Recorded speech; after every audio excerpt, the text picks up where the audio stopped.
છોડ દઈશ હાલો બસ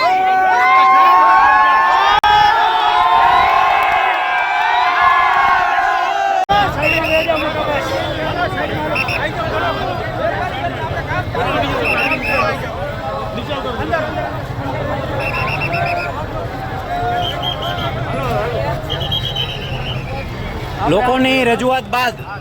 હાલ તાત્કાલિક ધોરણે કામ ચાલુ થઈ જતા રહેવાસીઓ દ્વારા સનાળા રોડ પર બંને બાજુ ટ્રાફિક ખોલવામાં આવ્યો છે ત્યારે બહુ જ લાંબી મથામણ બાદ અંતે હાલ આ પ્રશ્ન જે હતો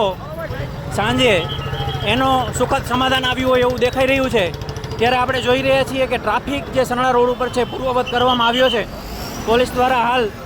ટ્રાફિકનું નિયમન થઈ રહ્યું છે અને બંને બાજુથી ટ્રાફિક જે છે ખોલી દેવામાં આવ્યો છે અને